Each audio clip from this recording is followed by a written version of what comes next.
Assalamualaikum warahmatullahi wabarakatuh. Innal hamdalillah nahmaduhu wa nasta'inuhu wa nastaghfiruh wa na'udzu billahi min shururi anfusina wa min sayyiati a'malina. Man yahdihillahu fala mudilla lahu wa man yudlil fala hadiya lahu.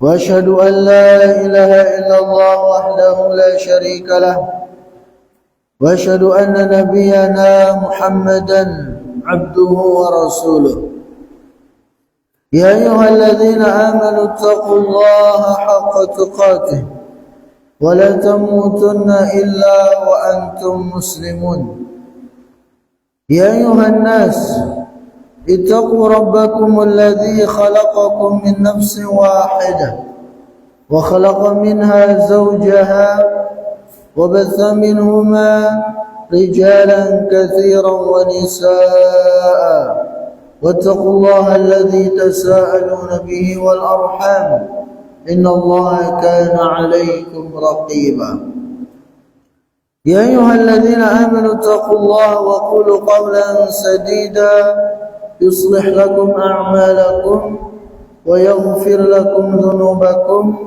ومن يطع الله ورسوله فقد فاز فوزا عظيما رب اشرح لي صدري ويسر لي أمري واحلل عقدة من لساني يفقهوا قولي.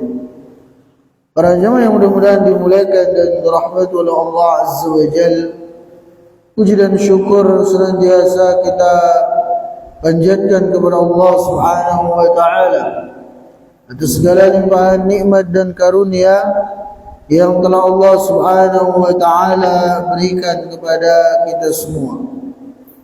Terkhusus nikmat iman dan Islam, begitu pula nikmat kesempatan, nikmat kesehatan, nikmat umur yang alhamdulillah sampai saat ini Allah Subhanahu wa taala masih berikan kepada kita semua. Kemudian salawat serta salam senantiasa kita peruntukkan kepada Nabi kita yang mulia, Nabi besar Muhammad sallallahu alaihi wasallam. Begitu pula kepada keluarga beliau, kepada sahabat-sahabat beliau, kepada orang-orang yang selalu berusaha mengikuti dan menapaki jejak beliau hingga akhir zaman kelak. Para jemaah yang dimuliakan, pada kesempatan ini kita akan melanjutkan pembahasan kita dari kitab Tauhid, di mana pada pekan yang lalu terakhir kita sudah membahas tentang kewajiban menisbatkan semua nikmat yang Allah Subhanahu wa taala berikan kepada kita itu agar kita nisbatkan kepada Allah Subhanahu wa taala satu-satunya. Jangan kita seperti Qarun yang dia mengatakan innama utitu ala ilmin indi.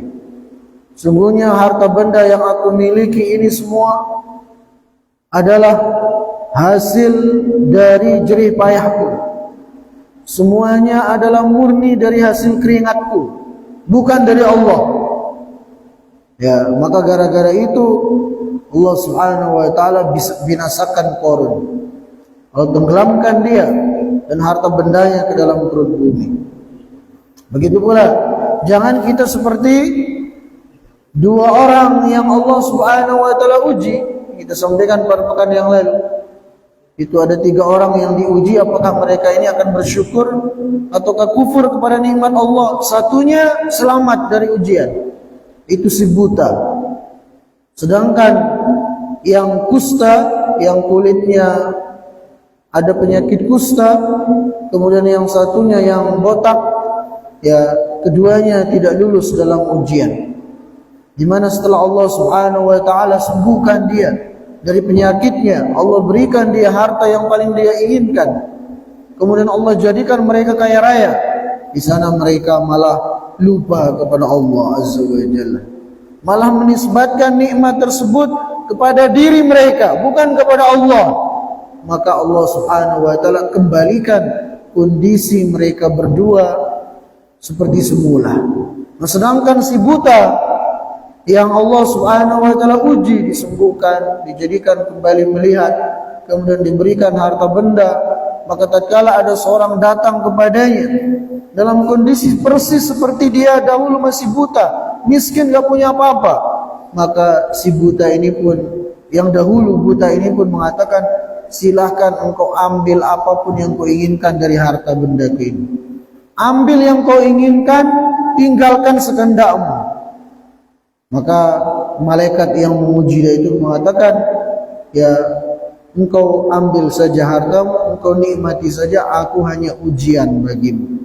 Maka ya, si buta atau orang yang dulunya buta ini pun lulus dari ujian. Nah, maka jadilah kita seperti si orang yang dahulu buta ini. Ya. Dan contohilah Nabiullah Sulaiman alaihissalam. Di mana Nabi Sulaiman alaihissalam itu diberikan oleh Allah Subhanahu wa taala kerajaan yang tidak akan pernah Allah berikan kepada manusia sebelumnya dan setelahnya. Ya, itu kerajaan yang sampai menguasai jin, hewan-hewan, bahkan angin pun tunduk pada perintah Nabi Sulaiman alaihissalam. Tapi apakah itu semua menjadikan Nabi Sulaiman sombong, merasa diri beliau hebat, mengatakan ini semua hasil dari jerih payahnya, hasil dari kehebatannya? Enggak. Tapi Nabi Sulaiman mengatakan apa? Hadza min fadli Rabbi liyabluwani aashkuru am akfur.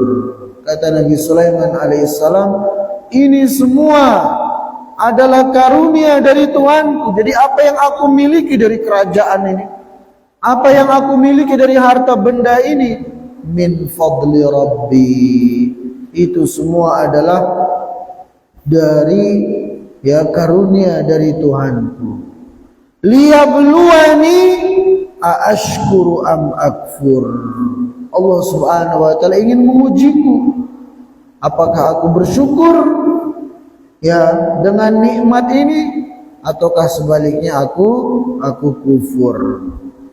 Nah, itu yang semestinya kita lakukan. Jadi ketika kita diberikan nikmat oleh Allah Azza wa Jalla, katakan hadza min fadli Rabbi, ini semua adalah karunia dari Tuhanku. Dan ini juga yang Allah Subhanahu wa taala tegaskan dalam Al-Qur'an, wa ma bikum min ni'matin fa minallah.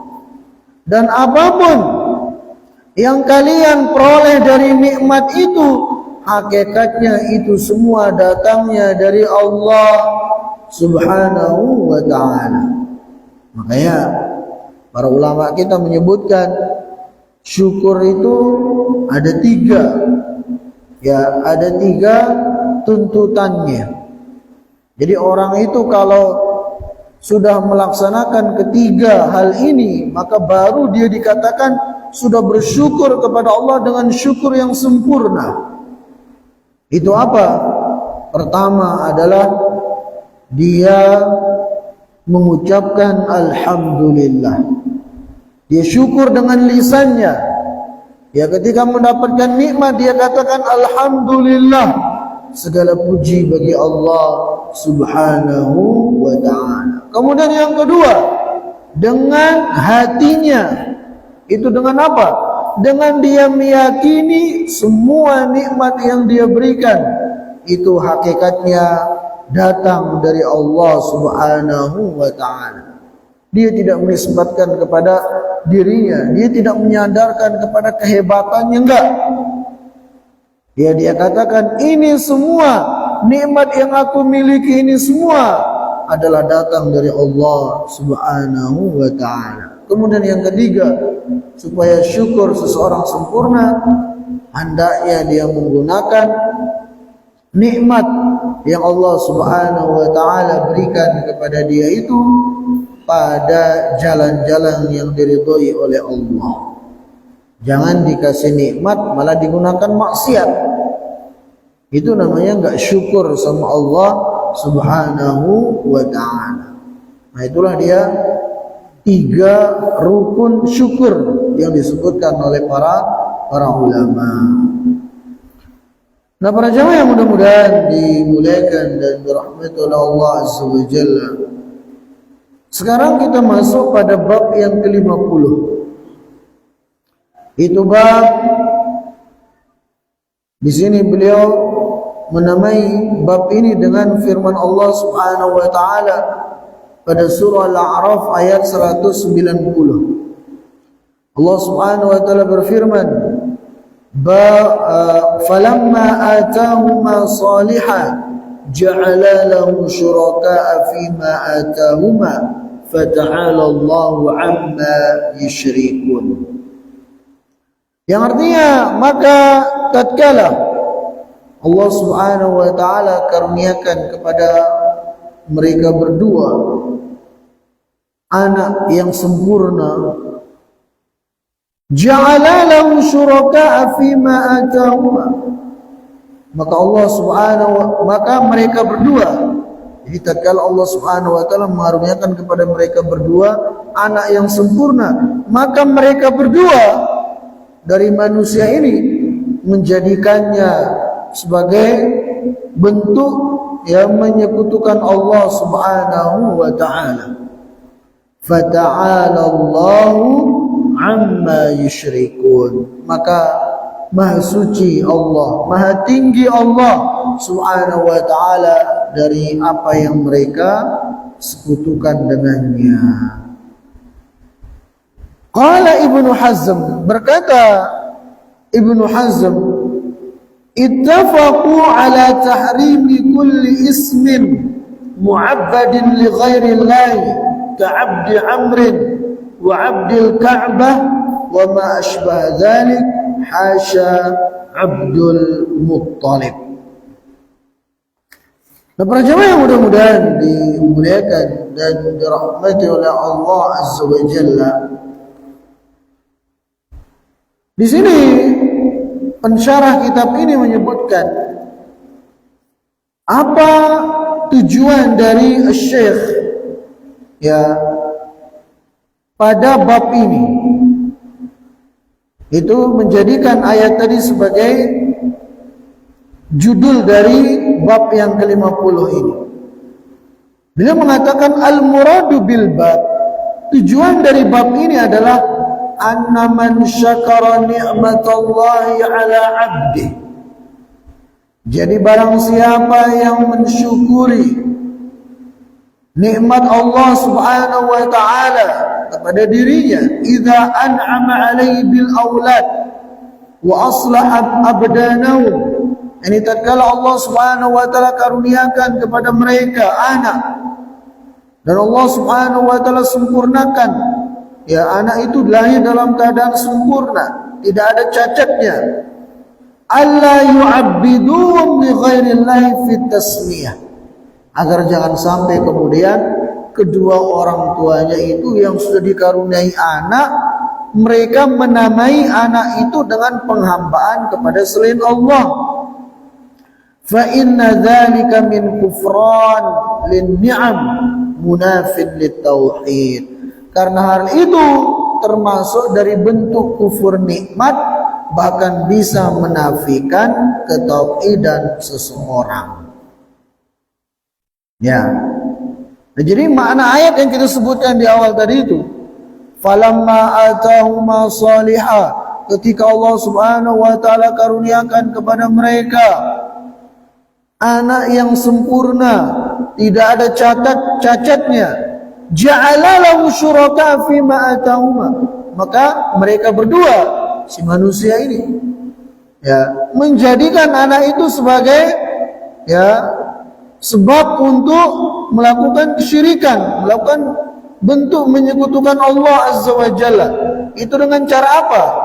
Dengan cara dia menamai anaknya dengan nama yang mengandung penghambaan kepada selain Allah Subhanahu wa taala.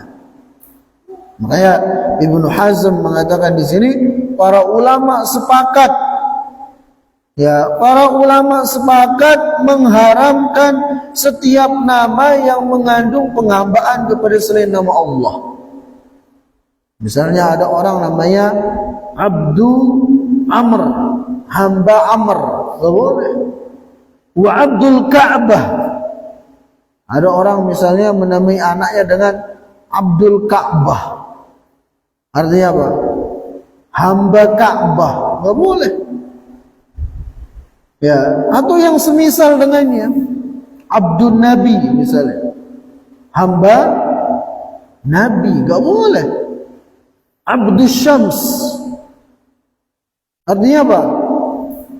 Hamba matahari, enggak boleh seperti itu. Jadi kalau nama itu menggunakan abdu, setelahnya harus nama Allah Subhanahu wa taala. Itu dari 99 nama Allah itu. Ya Abdul Rahman, ya mulai dari Abdullah, Abdul Rahman, Abdul Razzaq, Abdul Ghafur, Abdul Syakur, ya Abdul Hayy, dan seterusnya dari nama-nama Allah Subhanahu wa taala. Haram hukumnya kemudian seseorang menamakan anaknya dengan penghambaan kepada selain Allah, kepada siapapun, atau kepada yang diwalikan, ya, maka tidak boleh. Nah, kemudian Syekh di sini menyebutkan sebuah hadis, walaupun hadis ini diperselisihkan kesahihannya oleh para ulama. Wa ani Ibnu Abbas fil ayah, disebutkan dari Ibnu Abbas kaitan dengan ayat tadi itu, falamma atahum salihah. Ya, tatkala Allah mengaruniakan kepada mereka berdua anak yang sempurna dan seterusnya. Nah, kaitan dengan ayat ini ada ucapan dari Ibnu Abbas menyebutkan, lamma taghasha Adam hamalat fa'atahuma iblis. Jadi setelah moyang kita Nabi Adam alaihissalam diturunkan ke bumi bersama istri beliau Hawa, dikarenakan melakukan kesalahan itu memakan buah terlarang. Ya, setelah digoda oleh siapa? Iblis. Nah, di dunia ke dunia mereka diturunkan dan mereka bertemu. Nah, pada saat kemudian Hawa, istri dari Nabiullah Adam alaihissalam, sedang hamil, fa'atahuma iblis. Iblis datang lagi kepada mereka berdua. Faqala inni sahibukuma alladhi akhrajakuma minal jannah. Maka iblis ini pun mengatakan, wahai Adam dan Hawa, ini aku yang dulu ya menggoda kalian di surga, sehingga menjadikan kalian dikeluarkan dari surga dan diturunkan ke bumi. La tuti'unnani aw la aj'alanna lahu qarnayil fayakhruju min batnika fayashukkuhu wa la af'alanna yukhawwifuhuma. Jadi iblis mengancam, ya, mengancam Adam dan Hawa. Tapi sekali lagi ini hadisnya banyak ulama yang mendhaifkan. Ya, cuma nggak dicantumkan di sini, kita bacakan. Jadi kata iblis kepada Adam dan Hawa, kalau kalian tidak mentaati aku, maka nanti anak kalian ya yang lahir akan lahir dalam keadaan memiliki dua tanduk. Ya, akan memiliki dua tanduk. Artinya di sini iblis menakut-nakuti Adam dan Hawa. Ya, padahal iblis sebenarnya nggak bisa menjadikan janin yang ada dalam perut ibunya itu kemudian dijadikan bertanduk. Karena itu adalah kekuasaan Allah Subhanahu wa taala. Cuma di sini iblis nakut-nakuti Adam dan Hawa. Dia kata iblis, "Wahai Adam dan Hawa, kalian harus mentaatiku. Kalau enggak, nanti aku akan jadikan anak kalian itu memiliki 2 tanduk." Ya. Kemudian kata iblis, "Taatilah aku untuk kemudian nanti menamai anak kalian ini dengan Abdul Harith." Abdul Harith. Harith nama Allah apa enggak? Enggak. Ya, Harith itu bukan nama Allah. Kemudian fa'abaya an yuti'ah. Maka Adam alaihissalam enggan untuk mentaati iblis ini. Begitu pula dengan Hawa. Ya. Kamu yang dulu mengeluarkan kami, ya dengan sebab kamu menggoda kami, mengeluarkan kami dari surga, sekarang kamu paksa lagi kami untuk menggunakan nama yang dilarang oleh Allah, menamai anak kami dengan nama yang dilarang oleh Allah, menghambakan kepada selain Allah. Maka Adam enggak mau. Fa kharaja mayyita. Maka qaddar Allah, ya, anaknya Adam itu ketika lahir, ya, dilahirkan oleh istrinya Hawa dalam keadaan sudah wafat. Jadi enggak bertanduk. Karena memang syaitan enggak mampu, iblis enggak mampu melakukan seperti itu. Cuman memang lahirnya sudah wafat, meninggal. Begitu. Kemudian summa hamalat. Nah, kemudian Hawa hamil lagi. Hamil untuk yang kedua kalinya. Fa'atahuma fadzakara lahuma. Maka iblis datang lagi mengatakan yang sama, menakut-nakuti keduanya. Ya, mengatakan, "Hei Adam, hei Hawa, ya, taati aku. Kalau enggak nanti aku akan jadikan anak kalian itu memiliki 2 tanduk." Ya. Namai anak kalian dengan Abdul Harith. Maka fa'adrakahuma hubbul walad fasammayahu Abdul Harith. Nah, di sinilah ya keduanya itu merasa khawatir, takut nanti anaknya lahir dalam keadaan wafat lagi. Maka Adam pun menamai anaknya dengan Abdul Harith. Fadzalika qalu, maka inilah yang dimaksud dengan firman Allah Subhanahu wa taala, falamma atahuma salihah ja'ala lahu syuraka'a fima atahuma. Itu ketika Allah Subhanahu wa taala mengaruniakan kepada mereka seorang anak yang sempurna, lahir dalam keadaan hidup sempurna, maka mereka pun menjadikannya, ya, sebagai bentuk menyekutukan Allah Subhanahu wa taala. Nah,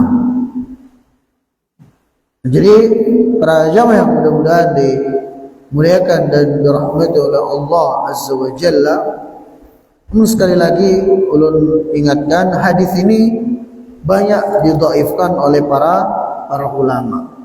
Riwayatnya lemah gitu.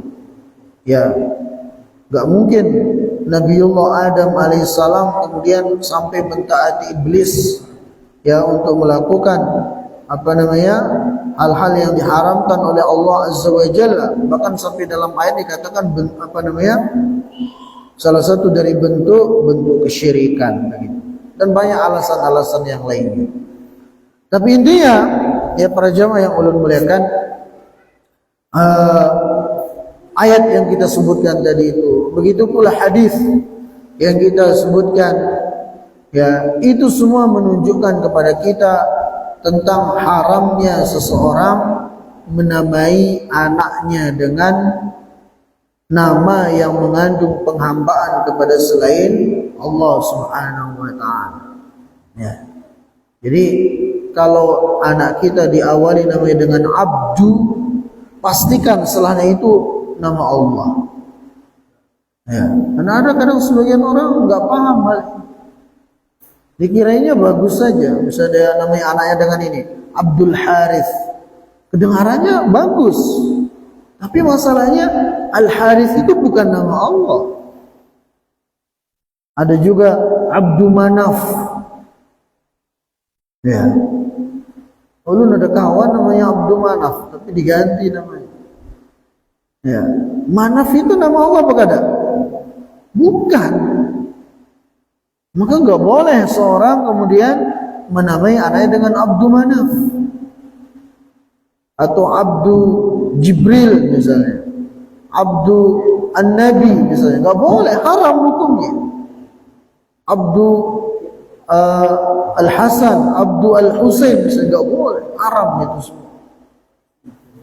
Ya. Nah kemudian beliau di sini menyebutkan wa ala hadza yuqal bi anna ta'bid al-asma' li ghairillah. Maka oleh karena ini dikatakan bahwasanya ketika seseorang menamai anaknya dengan nama yang mengandung penghambaan kepada selain Allah, itu ada dua kondisi. Kondisi yang pertama, in kana al-maqsud ta'bidut ta'alluh li ghairillah fa huwa syirkun akbar. Kalau dia menamai anaknya itu sebagai bentuk, ya, dia menghambakan anaknya itu kepada selain Allah, memang tujuannya itu, maka ini bisa jatuh syirik besar. Jadi berbahaya. Kalau niatnya memang untuk itu, dia namai anaknya dengan Abdun Nabi. Pak, kenapa anak pian dinamai dengan Abdun Nabi? Oh, saya ingin menghambakan anak saya ini kepada Nabi, bukan kepada Allah. Nah, ini bisa jatuh ke syirik besar dia. Ini parah seperti ini. Ya, ini kondisi pertama. Wa in kana al-maqsud mujarradut tasmiyah fa hadha syirkun lakinnahu laysa bi akbar. Wahuwa kufrun bin ni'mah allati an'ama Allah biha ala abdih. Namun kalau ketika menghambakan atau ketika menamai anaknya dengan nama yang mengandung penghambaan kepada selain Allah, tujuannya bukan untuk menghambakan anak itu kepada selain Allah, tapi hanya sekedar nama tok. Ya, sama sekali nggak ada tujuan menghambakan anak itu kepada selain Allah. Cuman mungkin karena senang saja, misalnya dengan nama Abdul Harith, dengan nama Abdu Manaf misalnya, Abdul Nabi misalnya. Ketika ditanya, Pak, kenapa dia namai anak dengan Abdul Nabi? Cuman senang aja, senang saja menamai anak dengan Abdul Nabi. Nah, ini tidak masuk syirik besar. Tapi ini masuk ke dalam kufur nikmat. Masuk apa? Masuk ke dalam kufur nikmat. Dikasih nikmat dalam bentuk anak, dikaruniai anak, malah anaknya itu dia namai dengan nama yang mengandung penghambaan kepada selain Allah. Nah, maka ini namanya kufur nikmat. Ya, mirip dengan orang yang ketika dikasih nikmat harta benda, dia katakan nikmat ini semua adalah hasil dari jerih payahku. Dia nisbatkan kepada dirinya. Itu kufur nikmat. Seperti Qarun tadi. Ya. Maka kedua-duanya nggak boleh. Tapi yang pertama itu lebih berbahaya. Ya. Ketika dia menamai anaknya dengan nama yang mengandung penghambaan kepada selain Allah, tujuannya memang untuk menghambakan anaknya kepada selain Allah, maka itu jatuhnya syirik besar. Tapi kalau tidak ada tujuan seperti itu, maka itu jatuhnya syirik, jatuhnya kufur nikmat. Itu kufur kecil begitu. Nah kemudian para jamaah yang mudah-mudahan dimuliakan dan dirahmati oleh Allah Azza wa Jalla. Lantas kemudian bagaimana dengan hadis? Di mana disebutkan dalam hadis yang sahih, pernah Nabi sallallahu alaihi wasallam bersabda, "Ta'isa 'abdud dinar, ta'isa 'abdud dirham." Hadisnya sahih. Kata Nabi SAW, sungguh celaka hamba-hamba dinar, sungguh celaka hamba-hamba dirham.